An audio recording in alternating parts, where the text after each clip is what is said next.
Coming up, Jonathan and Cameraman Tim explore a sweet wreck in the Bahamas called the Sugar Wreck. Welcome to Jonathan Bird's Blue World.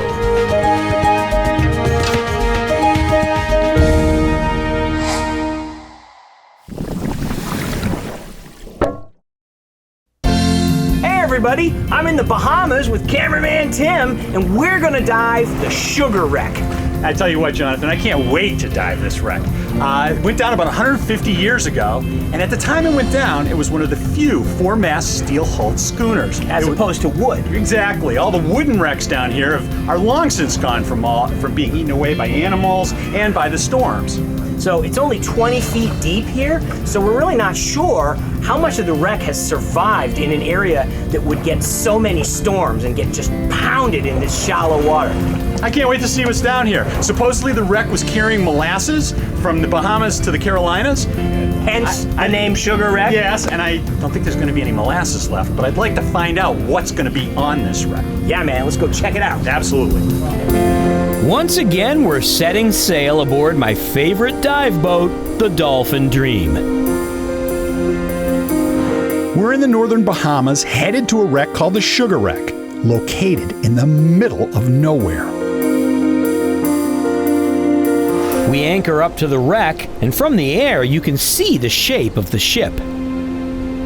Cameraman Tim and I suit up for a long dive.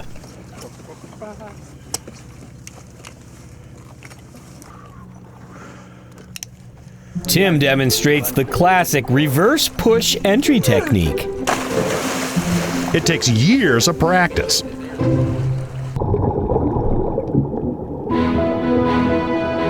Soon we're both on our way. We meet on the bottom and begin our exploration of the wreck. Because it's only 20 feet deep, our scuba tanks will last a long time, so we don't have to rush. Cameraman Bill is filming the dive. Wait, he took my job! One of the first things we find is the anchor. And it's big. We also find something that we think was an engine. But it's really covered in coral, so we're not quite sure. Then Tim finds a pair of huge cleats called bitts, used to secure mooring lines. The massive size of these bitts illustrates how large the rope needed to be in order to secure this vessel. Since it's so shallow here, storms have smashed the wreck flat, so it doesn't look like a ship anymore. But if you look closely, there are a lot of things to see.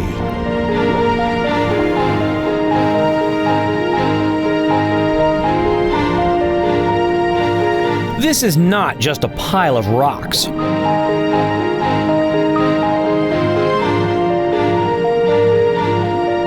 What I'm trying to say with hand signs is that these are ballast stones that were placed in the bottom of the ship. They made it ride at the correct height in the water when it wasn't carrying a full load of cargo.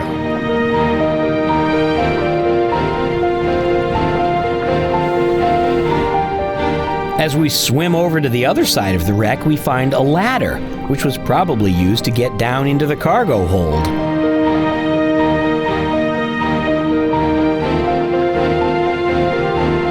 "150 years underwater have taken a toll on the steel hull, bending it flat and breaking all the ribs in the process.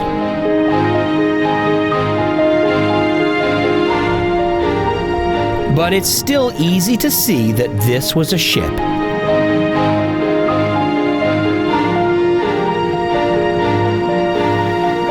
As we swim towards the bow, we are amazed at how the marine life has taken over.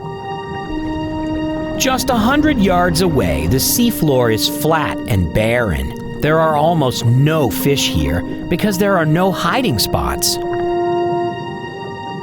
Since this wreckage is the only reef-like structure in the area, it's a magnet for fish.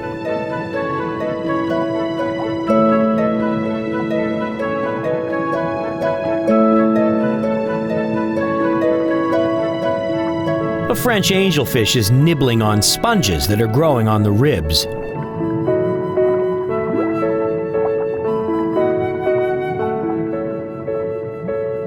A school of grunts and snapper are using the structure for protection.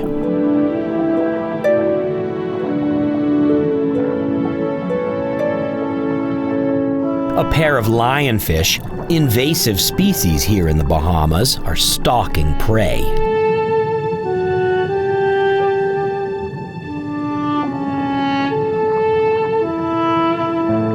I spot something under one of the masts.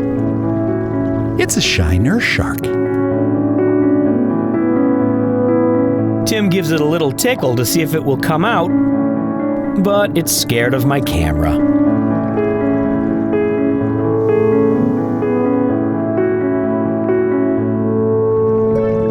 With lots of sunlight and clear water, the coral is thriving on the wreck.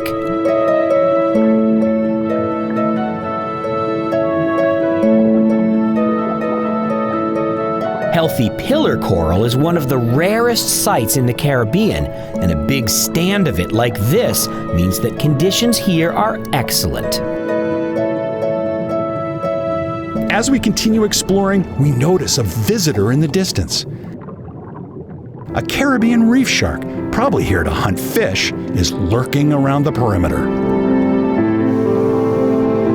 She's probably waiting for us to leave because our bubbles spook sharks. She must be really hungry because after a while, she works up the courage to come in closer.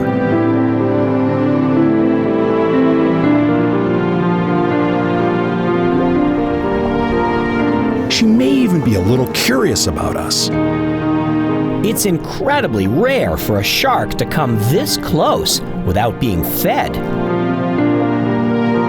And to me, this is a magical encounter with a beautiful wild animal.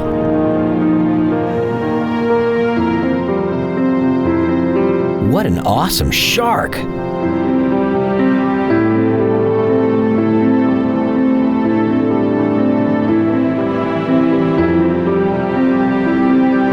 We follow her for a while to see if we can watch her hunting. But I think we're cramping her style.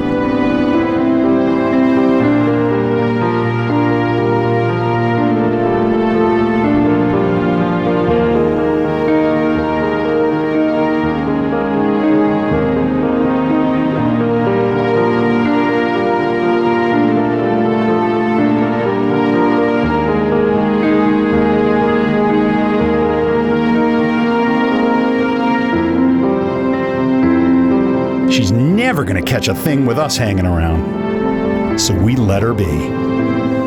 It's hard for me to let her go because I love sharks.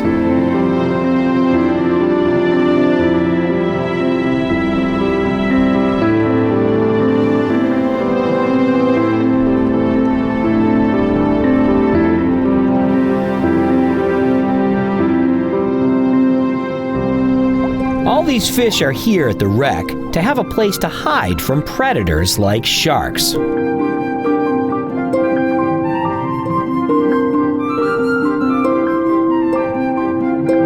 Soon Tim spots a porcupine fish. Not only do these fish have spines for defense like their namesake, but they're also one of a relatively small number of fish that swim not by swishing their tail, but by flapping their pelvic and dorsal fins.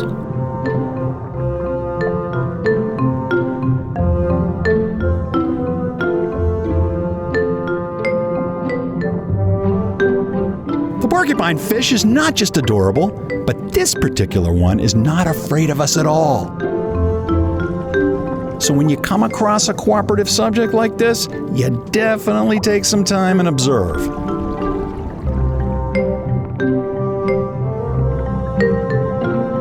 As we follow it around a little, we discover that it has a friend. Maybe a girlfriend. Together, they each take turns coming up to the camera.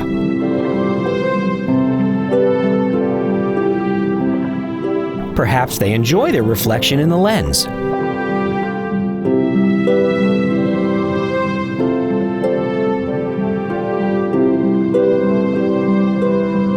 They duck into the protection of the wreck, and we think they're gone. it seems like they went in there to get the rest of the gang. Now we have 6 of them gawking at us.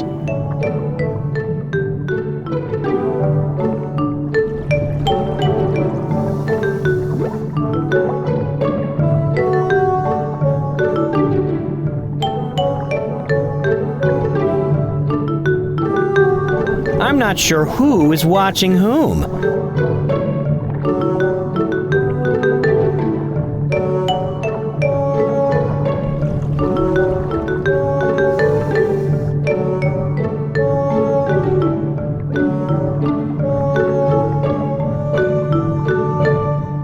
Eventually, the porcupine fish moves on to other things, and it's time for us to head back to the boat.